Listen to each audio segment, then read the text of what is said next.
Good morning మిత్రమా. చూస్తే ఈరోజు మనము పెరుగుదల, వికాసం, పరిపక్వత అంటే ఏంటి? సో, వికాస అధ్యయన పద్ధతులను మొదలుకొని అంటే బాల్య దశను మొదలుకొని దాని స్టార్టింగ్ టు ఎండింగ్. సో, మొత్తం కూడా దాన్ని ఎక్కడ ప్రారంభించాలి, ఎలా చదవాలి అనే విషయం మొత్తం కూడా ఈరోజు మీకు ఎక్స్‌ప్లెయిన్ చేస్తాను మిత్రులారా. సో, చూస్తే పెరుగుదల, వికాసము, పరిపక్వత ఈ మూడింటి మధ్య గనక మనకు ఖచ్చితమైన తేడా తెలిస్తే ఇంకా మనం ఆ యూనిట్‌ని మొత్తం కూడా మనకు క్లమ్జీగా ఉంటుంది మిత్రులారా. సో, దానిని మనం ఎంత ఈజీగా నేర్చుకోవచ్చు ఒకసారి చూడండి మీకు చూస్తే. సో, పెరుగుదల అంటే ఏంటి అనంటే, మన శరీరంలో జరిగేటటువంటి కణ విభజన వల్ల మన శరీరంలో జరిగేటటువంటి పరిమాణాత్మక మార్పులను, పెరుగుదలను మనము పెరుగుదల అని అంటాము. ఫర్ ఎగ్జాంపుల్ ఏంటి? దొడ్డుగా కావడం, లావుగా కావడం, పొడవు పెరగడం, పొట్టిగా ఉండటం ఇవన్నీ కూడా పరిమాణాత్మకమైనవి. వీటిని మనం కొలవచ్చు. అంటే ఎంత ఎత్తున్నావు, ఎంత బరువున్నావు ఇలాంటివన్నీ కూడా మనం పెరుగుదలలో చూడవచ్చు. సో, వికాసం అంటే ఏంటి మిత్రమా మనకు స్వభావంలో, గుణంలో వచ్చేటటువంటి మార్పులను సూచించే దాన్ని మనము వికాసం అని అంటాము. వికాసము గుణాత్మకమైనది.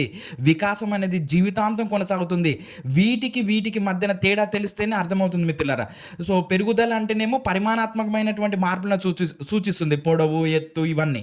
సో, వికాసం అంటే ఏంటి అనంటే నీకు గుణంలో వచ్చేటటువంటి మార్పులను సూచించేదే వికాసం. పరిపక్వత అంటే ఏంటి అనంటే వయసుకు అనుగుణంగా మనకు అంటే వయసు పెరుగుతున్న కొద్దీ వయసుకు అనుగుణంగా వచ్చేటటువంటి మార్పులను మనము పరిపక్వత అని అంటాము. ఉదాహరణకు గడ్డం రావడం, మీసాలు రావడము, తెల్ల వెంట్రుకలు రావడము, గొంతు మారడము ఇవన్నీ కూడా వయసుకు అనుకూలంగా వచ్చేటటువంటి మార్పులను మనం పరిపక్వతగా పేర్కొంటాము. సో, వికాసం అనేది గుణాత్మకమైనది, పెరుగుదల అనేది పరిమాణాత్మకమైనది. మనం దీన్ని కొలవవచ్చు. సో, వికాసాన్ని అంచనా వేయగలం కానీ మనం కొలవలేము. అంటే దీన్ని కేవలం కొన్ని అంచనా వేయడానికి మనకు ఇలాంటి పద్ధతులనే చూద్దాం. చూస్తే పరిపక్వత అనేది మాత్రము పరిమాణాత్మకమైనది మరియు గుణాత్మకమైనది. దీన్ని చూడవచ్చు అంతే. పరిపక్వతను చూడవచ్చు కానీ పెరుగుదలను మాత్రము కొలవచ్చు. రైట్. వికాసాన్ని మాత్రం అంచనా మాత్రమే వేయగలం, కొలవలేము. సో, చూస్తే వికాసంలో మనకు రకాలున్నాయి మిత్రులారా. చూస్తే శారీరక వికాసం, సంజ్ఞానాత్మక వికాసం, సాంఘిక వికాసము, ఉద్వేగ వికాసము, నైతిక వికాసము, భాషా వికాసము, మానసిక వికాసము ఇలా అనేక రకాల వికాసాలు ఉన్నాయి. సో, ఈ వికాసాల మీద ప్రభావాన్ని కూడా ఇచ్చాడు మనకు టెక్స్ట్ బుక్‌లో. సో, ఈ వికాసాన్ని అంటే ఏంటి? మనకు గుణం మంచిగా రావాలి, ఒక పిల్లవాడు బాగా మంచిగా తన జీవితంలో రాణించాలి అనంటే తన చుట్టూ ఉన్నటువంటి పరిసరాలు ఎలా ఉండాలి, తన ఫ్రెండ్షిప్ ఎలా ఉండాలి అనే విషయాన్ని కూడా మనకు వివరించాడు. చూస్తే అనువంశికత ప్రభావం తర్వాత అంటే ఈ వికాసం మీద ప్రభావం చూపేటటువంటి అంశాలు చూస్తే అనువంశికత, పరిసరాల ప్రభావం, సంస్కృతి, ఆర్థిక పరిస్థితులు, సమవయస్కులు, పాఠశాల, ఇరుగు పొరుగు వారు, ఉపాధ్యాయులు, భాష, తల్లిదండ్రులు, ప్రసార మాధ్యమాలు ఇవన్నీ కూడా ఏం చేస్తాయి అనంటే ఈ పిల్లవాడిలో వికాసాన్ని పెంపొందించడానికి తోడ్పడతాయి. ఒకవేళ ఇవన్నీ బాగున్నాయి అనుకోండి, తన చుట్టూ ఉన్నటువంటి పరిసరాలు కానీ, ఉపాధ్యాయులు కానీ, సంస్కృతి కానీ, ఆర్థిక పరిస్థితులు కానీ అన్నీ బాగున్నాయి అనుకోండి, ఆ పిల్లవాడిలో వికాసం బాగా అభివృద్ధి చెంది మూర్తిమత్వం అనేది, పర్సనాలిటీ అనేది బాగా ఉంటుంది. మరి ఈ ఏంటి వికాసం ఎలా అభివృద్ధి చెందుతుంది, వికాసం ఎన్ని రకాలుగా కొనసాగుతుందని చెప్పడానికి మనకు వికాస నియమాలు ఉన్నాయి మిత్రులారా. సో, వికాసాన్ని చూస్తే, వికాస నియమాలు చూస్తే వికాసం అనేది నిర్దిష్టమైన క్రమానుగత పద్ధతిలో కొనసాగుతుంది. వికాసంలో వైయక్తిక భేదాలు ఉంటాయి. వికాసము సులభ అంశాల నుండి కఠిన అంశాలకు కొనసాగుతుంది. సాధారణ అంశాల నుండి నిర్దిష్ట అంశాలకు కొనసాగుతుంది. ఇది అన్ని దశలలో ఒకే విధంగా ఉండదు. అవిచ్ఛిన్నంగా జరిగే సంచిత ప్రక్రియ. పెరుగుదల అనువంశికత పరిసరాలపై ఆధారపడుతుంది. ఏకీకృతంగా జరుగుతుంది. జీవితాంత ప్రక్రియ వికాసం అనేది జీవితాంతం కొనసాగుతుంది. దీనిలో ప్రధానంగా 2 నియమాలు ఉంటాయి. ఒకటి శిరోపాదాభిముఖము, 2 సమీప దూరస్థ వికాసము. ఈ విధంగా మనము వికాస నియమాలు ఇవి. వికాసాన్ని ప్రభావితం చేసే అంశాలు ఇవి. వికాసంలోని రకాలు ఇవి. మరి ఈ వికాసాన్ని అంచనా వేయగల పద్ధతులు ఏంటి అనంటే, వికాసాన్ని అధ్యయనం చేయడానికి ఏం తోడ్పడుతున్నాయి మనకు అనంటే అంతఃపరిశీలన పద్ధతి, పరిశీలన పద్ధతి, వ్యక్తి అధ్యయన పద్ధతి, ప్రయోగశాల పద్ధతి, పరిపృచ్ఛ పద్ధతి, ప్రశ్నావళి పద్ధతి, సర్వే పద్ధతి, సాంఘిక మితి, సంఘటన రచన పద్ధతి, దీన్ని మనం అనెక్డోటల్ మెథడ్ అని అంటాము. తర్వాత దీర్ఘకాల అధ్యయన పద్ధతి, అడ్డుకోత పద్ధతి లేదా సమాంతర పద్ధతి ఇవన్నీ కూడా వికాసాన్ని అంచనా వేయడానికి తోడ్పడేటటువంటి అంశాలు.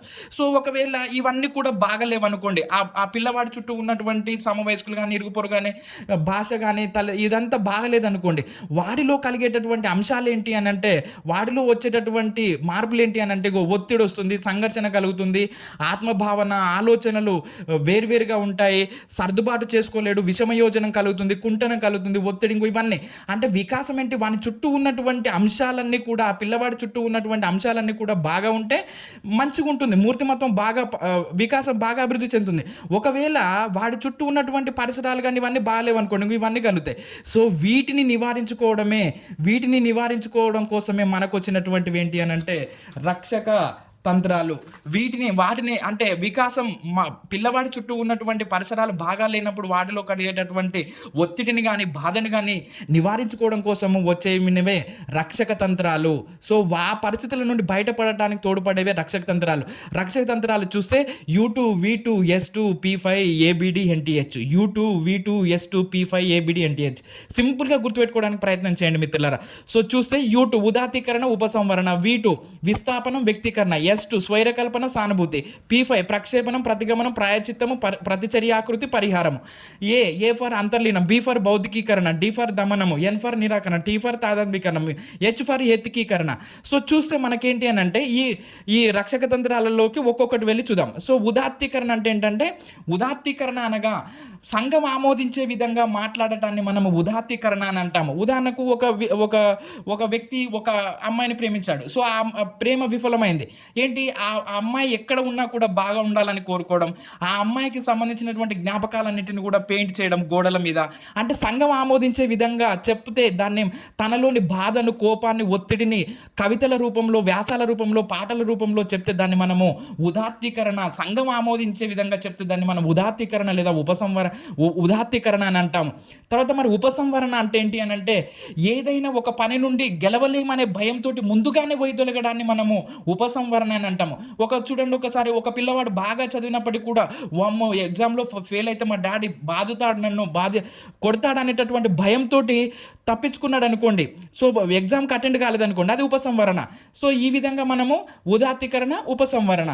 తర్వాత చూస్తే విస్థాపనము, వ్యక్తీకరణము. విస్థాపనం అనగా తన కోపాన్ని ఇతరుల మీద చూపితే దాన్ని విస్థాపనం అని అంటాము. ఒక హెడ్ మాస్టర్ ఒక టీచర్ని తిట్టాడు అనుకోండి, ఆ టీచర్ తన కోపాన్ని తన స్టూడెంట్స్ మీద చూపడం. ఒక భార్య భర్తను తిట్టింది అనుకోండి, భర్త వెళ్ళి పిల్లల మీద చూపెట్టడం. అలా ఇది విస్థాపనం. తన కోపాన్ని ఇతరుల మీద చూపితే దాన్ని విస్థాపనం అని అంటాము.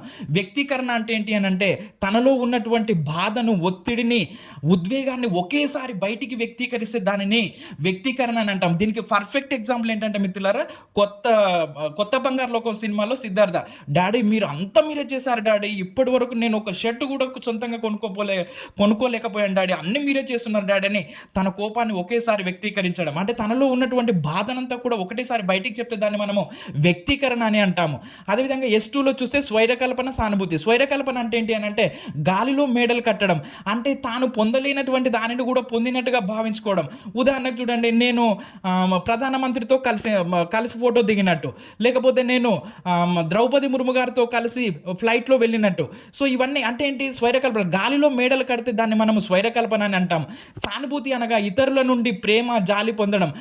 దీనికి ఎగ్జాంపుల్ ఏంటి అని అంటే, అరే పిల్లలు ఈరోజు బాగా హెడ్డెక్గా ఉందిరా, ఏమనుకోకండిరా, కొంచెము నైట్ కరెంట్ ఉండలేదు, నేను అంటే ఏమనుకోకండిరా, బాగా హెడ్డెక్గా ఉంది, కొంచెం మీరు చదువుకోండిరా అని. అంటే ఎదుటి వ్యక్తుల నుండి ఈరోజు కొంచెం ఫీవర్గా ఉందిరా, మీరు చదువుకోండి అని. అంటే ఎదుటి వ్యక్తుల నుండి సానుభూతి, జాలి, దయ, ప్రేమ పొందితే దాన్ని మనం సానుభూతి అని అంటాం. అదేవిధంగా P5లో చూడండి ప్రక్షేపణం. మిత్రులారా, ప్రక్షేపణము ఏకీకరణంకి బాగా మనకు ఎగ్జామ్లో వస్తూ ఉంది. సో ప్రక్షేపణం చూస్తే ప్రక్షేపణం అంటే ఏంటి అని అంటే తన లోపాన్ని, కోరికలను ఇతరులకు ఆపాదించడం. ఎగ్జాంపుల్ పర్ఫెక్ట్గా అర్థం చేసుకోండి మిత్రులారా. ఒక పిల్లవాడు వాళ్ళ అమ్మ దగ్గరికి వెళ్ళాడు, మమ్మీ అన్నయ్య కంట చికెన్ తినాలని ఉందంట మమ్మీ. యాక్చువల్గా తినాలని ఉన్నది వీడికి, కానీ నెట్టింది ఎవరి మీద? అన్నయ్య మీద. సో మమ్మీ మా ఫ్రెండ్స్ అందరూ నాగార్జున సాగర్ వెళ్తున్నారు మమ్మీ, నన్ను వెళ్ళమంటావా? వద్దంటావు మమ్మీ, నీ ఇష్టం మమ్మీ, నువ్వు వెళ్ళమంటే వెళ్తా. వీనికి వెళ్ళాలని ఉంది, కానీ ఎవరి మీద నెట్టాడు? వాళ్ళ ఫ్రెండ్స్ మీద నెట్టాడు. అంటే తన లోపాన్ని కానీ కోరికను కానీ ఇతరులకు ఆపాదిస్తే దాన్ని మనము ప్రక్షేపణము అని అంటాము. అదేవిధంగా ప్రతిగమనం అంటే చిన్నపిల్లల్లాగా ప్రవర్తించడం, పెద్దవాళ్ళు కూడా చిన్నపిల్లల్లాగా ప్రవర్తించడం. ఇంగో ఇది మనకు మొన్న ఎగ్జాంపుల్ వచ్చింది మిత్రులారా. చూస్తే ఒక అమ్మాయి ఎంసెట్ రాసి మంచి ర్యాంకు రాకపోతే కాళ్ళు కింద కొడుతూ ఏడవడం అనేది ఏ రక్షక తంత్రం అని అడిగాడు. సో పెద్దవాళ్ళు కూడా చిన్నపిల్లల్లాగా ప్రవర్తిస్తే దాన్ని మనము ప్రతిగమనము అని అంటాం. అదేవిధంగా ప్రాయచిత్తం అని అంటే తప్పును ఒప్పుకోవడం. అంటే చేసినటువంటి తప్పును ఒప్పుకుంటే దాన్ని మనం ప్రాయచిత్తం అని అంటాం. ఉదాహరణకు ఒక అంటే ఏంటి కాపీ కొడుతూ పట్టుబడినటువంటి పిల్లవాడు నువ్వు తప్పు చేసావు అని అంటే, అవును మేడం నేను తప్పు చేశాను, సారీ మేడం ఇక నుండి నేను చేయను అని తప్పును ఒప్పుకుంటే మనం దాన్ని ప్రాయచిత్తం అని అంటాం. అదేవిధంగా ప్రతిచర్యాకృతి అని అంటే కడుపుల కత్తెరలు నోట్ల చక్కర్లు.